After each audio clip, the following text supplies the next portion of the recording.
کروا, اس کو تو خود شرم سے استعفیٰ دے دینا چاہیے تھا کہ میں ایسی گورنمنٹ کا ہیڈ ہی نہیں رہوں گا جب تک مجھے 2 نہیں. تو خود آپ اعلان کر دیتے الیکشن کا. اب آپ کو 2 اکثریت چاہیے, اب آپ کو زیادہ اکثریت چاہیے. آپ کو جب ڈسگریس کیا گیا اور اسمبلی سے اٹھا کے باہر پھینکا گیا, جو انتہائی ایک سیاہ دھبا ہے آپ کے سیاسی کیریئر پہ, کسی بھی مہذب ملک کے وزیر اعظم کو اگر پارلیمنٹ ریجیکٹ کرتی ہے تو آپ انتظار کرتے رہے. اگر آپ اتنے بے بس سے, عدالتیں آپ کے کنٹرول میں نہیں تھی, نیب آپ کے کنٹرول میں نہیں تھی, تو پھر آپ خود اسمبلیاں توڑ کے الیکشن کرواتے کہ مجھے زیادہ اکثریت دیں کیونکہ میں ان کا احتساب کرنا چاہتا ہوں. مگر آپ اقتدار سے چپ کے بھی رہنا چاہتے تھے کیونکہ آپ کے اپنے مفادات بھی تھے, جو آپ کبھی گوگی کی شکل میں سامنے آتے ہیں, کبھی کسی اور کی شکل میں سامنے آتے ہیں. تو آپ خود استعفیٰ دے کے پھر کہتے ہیں کہ مجھے 2 اکثریت. تو آپ نے خود تو نہیں توڑا, آپ کو اٹھا کے پھینکا گیا. اب آپ کہتے ہیں کہ جی میرے پاس, میں کچھ نہیں کر سکتا تھا. اور ابھی بھی الزام لگائے جا رہے کہ سب سے بڑی سازش یہ ہوئی کہ کرپٹ ترین جو سیاستدان تھے ان کو مسلط کر دیا گیا. اچھا, ان کو مسلط کیا گیا, تو آپ کو کس نے مسلط کیا تھا 2018 میں؟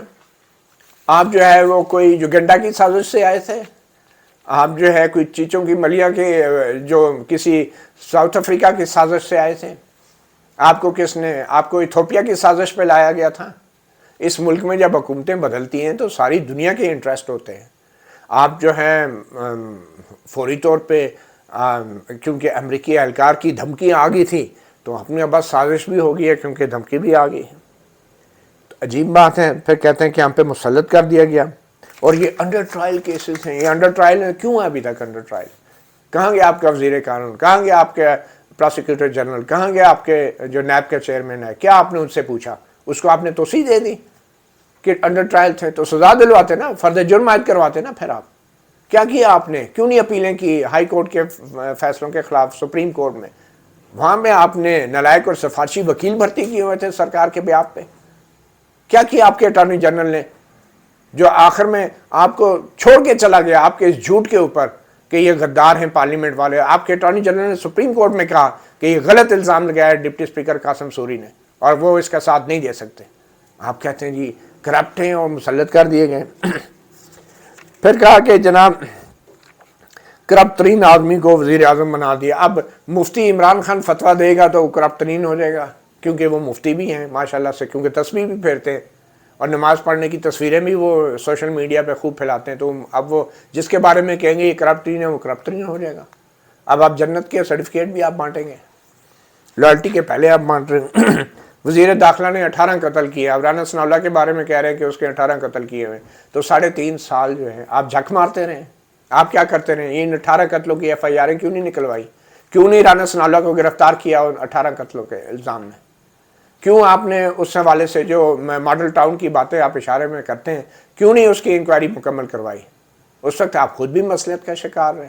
اب آپ کو دوبارہ اگر موقع دے دے یہ قوم اور اوورسیز آپ کو یقین کر بھی لیں, تو کیا گارنٹی ہے کہ آپ دوبارہ یہ سب کچھ کریں گے جس کے بارے میں آپ کہہ رہے ہیں کہ آپ پہلے نہیں کر سکے؟ پھر آگے جا کے کہتے ہیں کہ آپ اوورسیز پاکستانی جو ہیں وہ باہر کے ممالک میں رہتے ہیں, انہوں نے جمہوریت کو چلتے دیکھا ہے. ہاں بھائی دیکھا ہے جمہوریت کو چلتے, انہوں نے سسٹم کو چلتے دیکھا ہے. اور باہر کے ملکوں میں جو کچھ ہمارے ہاں 2018 کے الیکشن ہوا, باہر کے ملکوں میں ایسے نہیں ہوتا. اور باہر کے ملکوں میں جو ڈی جی ہوتا ہے نا انٹیلیجنس ایجنسیوں کا, وہ حکومتیں نہیں بچاتا.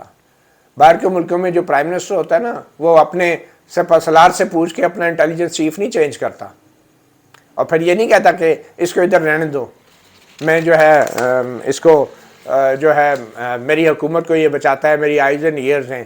اور یہ اپوزیشن پہ باہر کے ملکوں میں سی آئی اے یا جو انٹیلیجنس ایجنسیاں ہیں وہ اپوزیشن جماعتوں لیڈروں کی دم کے پیچھے نہیں پھرتی رہتی اور ان کے ٹیلی فون نہیں ٹیپ کرتی. ایک نکسن امریکی صدر ٹیلی فون ٹیپ اسکینڈل میں پکڑا گیا تھا, واٹر گیٹ اسکینڈل میں, اس کو استعفیٰ دینا پڑا تھا. بڑی مثالیں دیتے ہیں آپ امریکہ کی اور باہر کے ملکوں کی, اور پھر کہتے ہیں اوورسیز کو تو پتہ ہے باہر کے ملکوں میں یہ ہوتا ہے وہ ہوتا ہے. باہر کے ملکوں میں الیکشن چوری نہیں کیے جاتے, اور پھر اس لیے نہیں انٹیلیجنس چیز کو تعینات کیا جاتا کہ ان کی حکومت کو بچائیں. پھر کہتے ہیں مجھے بڑی شرمندگی کا وقت تھا کہ باہر کے ملکوں سے پیسے مانگنے پڑے. ویسے جب پیسے مانگنے جا رہے تھے تو اس وقت آپ کے چہرے سے کسی قسم کی ایسی شرمندگی کی بات نہیں تھی. ہاں ایک بار پھر آپ دوبارہ وہ نہیں کہیں گے کہ مجھے اگر آئی ایم ایف کے بعد جانا پڑا تو میں خودکشی کر لوں گا. اب صرف آپ کہہ رہے ہیں میرے لیے بڑی شرمندگی تھی. پھر کہہ رہے ہیں کہ ہمارے کرونا میں ہم نے بڑا مینج کیا ہے. 31,000 افراد جو ہیں صرف وہ پاکستان میں 31,000 افراد جان سے گئے. اور انڈیا میں تو دیکھیں نا جو ابھی دوبارہ فگرز آئی ہیں وہ 50 لاکھ سے اوپر چلی گئی ہیں جو ہے وہ ڈیتھس چلی گئی ہیں. تو بھائی جو 31,000 آپ بتا رہے ہیں اس کے اوپر بھی ریوائز فگر آئی ہے, 10 گنا آپ کی زیادہ تھی اور یہ چھپائی گئی, اگر آپ اتنی دوسرے فگرز کی مثالیں دیتے ہیں.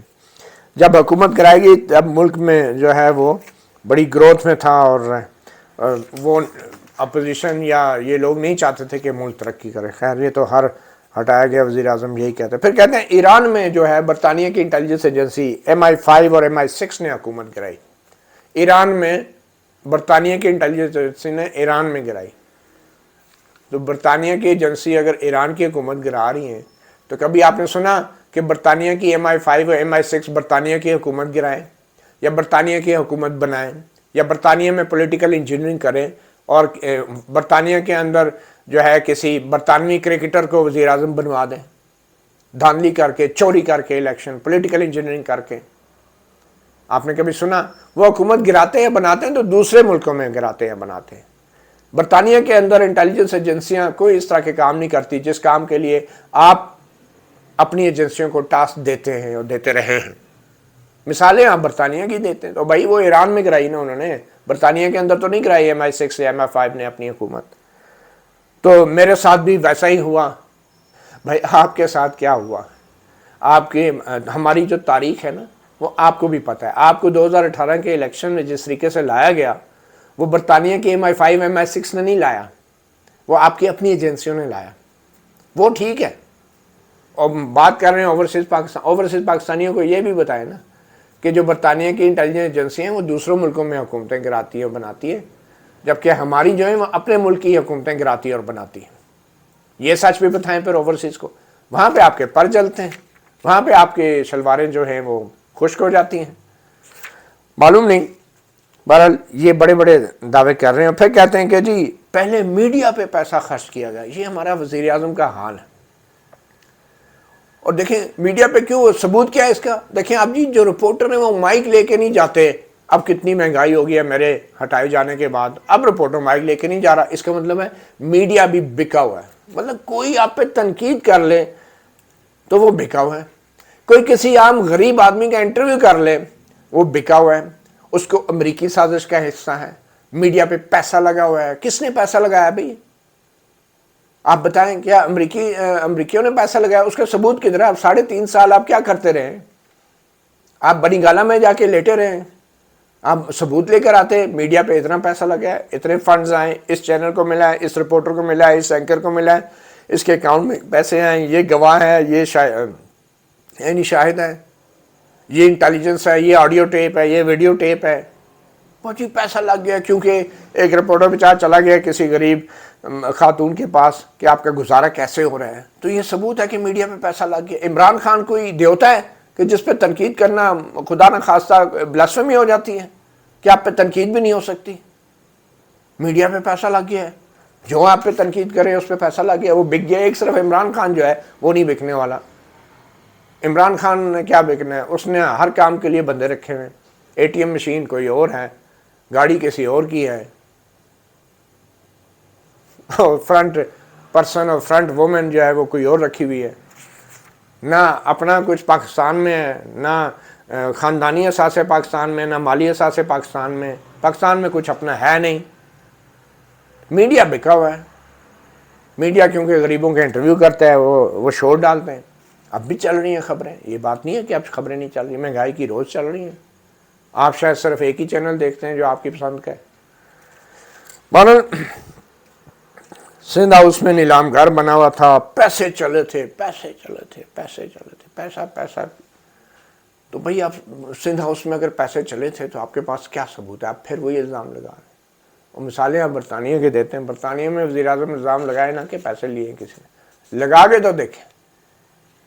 خود کو آپ کہتے ہیں میں مغرب کو بڑا جانتا ہوں. مغرب کو آپ کچھ بھی نہیں جانتے. اگر جانتے ہوتے تو اس طرح کی الزام تراشی جو ہے بطور وزیر اعظم نہ کر رہے ہوتے آپ. پھر وہ اپنے وہ کہتے ہیں اوورسیز پاکستانیوں سے اپیل کرتے ہیں کہ ذرا پٹیشن کریں. اچھی بات ہے, پٹیشن کرنی چاہیے. سب کچھ ہے، لیکن یہ پٹیشن کس کے خلاف ہوگی؟ برطانیہ اور امریکہ کے جو پاکستانی ہیں وہ شہباز شریف کے خلاف پٹیشن کریں گے۔ بڑی محنت کر رہے ہیں آپ، شہباز شریف کو انٹرنیشنل ہیرو بنا رہے ہیں۔ اگر ذرا سی جرت ہے نا اور ہمت ہے تو جو اصل حکومتیں بنانے اور بگاڑنے اور گرانے اور بنانے والے نا، ان کے اوپر پھر آپ نام لے کے الزام لگائیں۔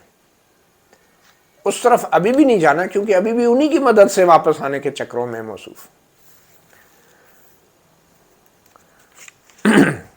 بہرحال کہ باہر کا جو میڈیا ہے ان کو بھی بتائیں کہ پاکستان میں کیا ہوا ہے۔ باہر کا میڈیا بھی نہیں ہے خبریں چھاپ رہا کہ پاکستان میں کیا ہوا ہے، کیونکہ وہ بھی اپنی اسٹیٹ پالیسی کو مانتا ہے، مطلب وہ بھی بکا ہوا ہے، باہر کا میڈیا بھی بکا ہوا ہے۔ جس نے عمران خان کی حکومت گرنے کے بارے میں خبر نہیں دی وہ بھی بکا ہوا ہے، وہ بھی اپنی اسٹیٹ کی پالیسی ہے۔ ساری دنیا کی جو اسٹیٹس ہیں وہ کیوں عمران خان کے خلاف ہیں؟ عمران خان صاحب اپنے گریبان میں بھی ذرا جھانکیں نا۔ اگر آپ سمجھتے ہیں وہ سب آپ کے خلاف ہیں تو آپ اپنے گریبان میں بھی تو جھانکیں نا۔ پھر وہ کہتے ہیں کہ سوشل میڈیا کے اوپر بھی آپ کیمپین چلائیں، یہ بڑا اثر ڈالتی ہے۔ اور پھر کہا کہ مئی کے آخری مہینے میں ہم کال دیں گے، پہلی دفعہ 1965 کی جنگ کے بعد قوم متحد ہو گئی ہے۔ میں نے جیسے پہلے کہا کہ مشرقی پاکستان کی جو مغربی پاکستان کی جو قوم تھی وہ سب بھی متحد ہو گئی تھی، کیونکہ ان کو آپ بتاتے نہیں تھے مشرقی پاکستان میں کیا ہو رہا تھا، ٹھیک ہے نا۔ تو اب ایک بار پھر آپ اوورسیز کو بالکل ویسے ہی آپ متحد کر رہے ہیں، اور ان اوورسیز کو بدقسمتی سے نہیں پتا کہ یہاں پہ گراؤنڈ ریالٹیز کیا ہیں۔ ان کو مہنگائی، بے روزگاری اور غربت سے کوئی غرض نہیں ہے۔ ان کے ڈالر جو کماتے ہیں ان کی پرائس بڑھتی جا رہی ہے اور وہ اپنے اہل خانہ کو بھیجتے جا رہے ہیں، اور ان کے اہل خانہ خوش ہیں۔ ان کے اہل خانہ کو بھی شاید مہنگائی اور بے روزگاری کا اتنا اثر نہیں ہوگا، ان کو بھی رہے، لیکن شاید اوورسیز پاکستانی نہیں سمجھ پا رہے۔ اس وقت اوورسیز پاکستانی مغربی پاکستانی بن کے بیٹھے ہیں، اور جو پاکستان کی معاشی صورتحال ہے وہ مشرقی پاکستان جیسی ہے۔ اس وقت مغربی پاکستانیوں نے مشرقی پاکستان کی حالت زار کو جاننے کی کوشش نہیں کی، اور یہ حشر ہوا کہ وہ الگ ہو گیا ہم سے۔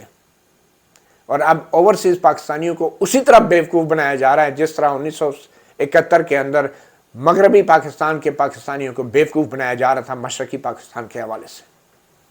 وجہ کیا ہے کہ اوورسیز پاکستانی پاکستان سے محبت کرتے ہیں، وہ پاکستان کی سلامتی کے بارے میں فکر مند ہیں، جذباتی ہیں، اور ان کو عمران خان جیسے پروپیگنڈسٹ جو ہے اپنے 3.5 سال اقتدار میں رہنے کے بعد بھی وہ گمراہ کر رہے ہیں، اور ان کو یہ تاثر دے رہے ہیں کہ پاکستان کے اندر ان کے خلاف جو بہت بڑی کوئی سازش ہوئی ہے، حالانکہ پاکستان کی پارلیمنٹ کے ذریعے ایک تبدیلی آئی ہے، ایک عدم اعتماد کی تحریک آئی ہے، اور اتنی اخلاقی جرت نہیں ہے۔ کل اگر سپریم کورٹ بھی عمران خان کے خلاف کوئی فیصلہ دیتی ہے، یا یہ جو کہہ رہے ہیں سپریم کورٹ کے ججز پہ مشتمل کمیشن بنا دے اور اس غیر ملکی سازش کو پروو کریں، جیسے کہ میمو گیٹ میں پروو ہوا تھا، اور اگر کل سپریم کورٹ بھی کہہ دے کوئی سازش نہیں ہے تو یہی عمران خان کہیں گے یہ سپریم کورٹ بھی امریکی سازش کا حصہ ہے، اور جو چیف جسٹس ہیں وہ امریکی سازش کے تحت جو ہے انہوں نے یہ فیصلہ دیا ہے۔ یہ نہیں مانیں گے اپنے خلاف۔ ان کی عادتیں انہی ججوں نے اور جرنیلوں نے خراب کی ہیں، ان کو لے کر آنے والے، اور جو سپریم کورٹ ان کے کہنے پہ 2 کمیشن بنا چکی ہے، دونوں دفعہ ان کے حق میں فیصلہ نہیں آیا۔ یاد ہے 2014 میں جو دھاندلی کمیشن بنا تھا کہ منظم دھاندلی، سپریم کورٹ نے کہا نہیں ہوئی۔ پھر اس کے بعد پاناما کیس آیا تو اس میں بھی معاملہ ٹرائل میں چلا گیا، اور پاناما سے کچھ نہیں نکلا، ایک اقامہ نکال دیا گیا تھا۔ تو یہ عادتیں ہم لوگوں نے، ہمارے اداروں نے عمران خان جیسے لیڈروں کی عادتیں خراب کی ہیں۔ اشرافیہ بھی کرپٹ ہے، غلام بھی ہیں، سافٹ بھی ہیں، یہ سمجھتے ہیں کہ امریکہ کے بغیر گزارا نہیں ہے۔ تو آپ کے ارد گرد کون تھے؟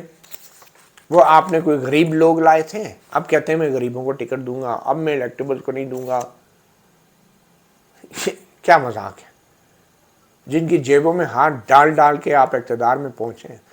میں پھر یہ کہوں گا کہ اگر آپ سمجھتے ہیں کہ آپ کے پاس اکثریت نہیں تھی، آپ بے بس تھے، مقدمے لٹک رہے تھے، تو آپ کو خود استعفیٰ دے کے الیکشن کا اعلان کر دینا چاہیے تھا، اس سے پہلے کہ آپ کو پارلیمنٹ کے ذریعے ڈسگریس کر کے آپ کو عہدے سے ہٹایا جاتا۔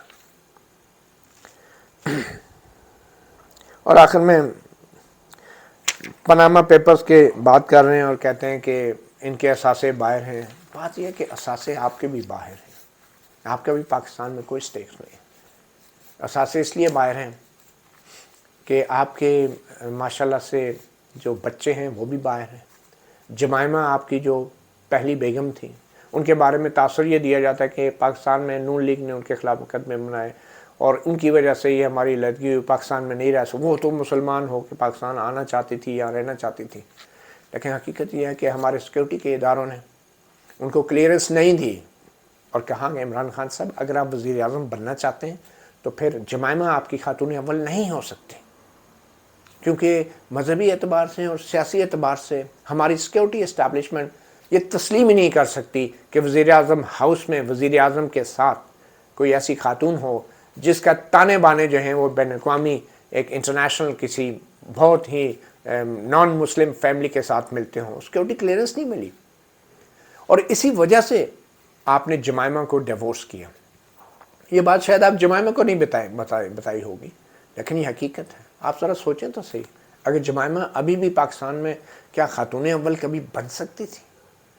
اور اگر وہ ہوتی تو کیا عمران خان جو ہیں ان کو وزیر اعظم بنایا جاتا؟ کبھی نہیں۔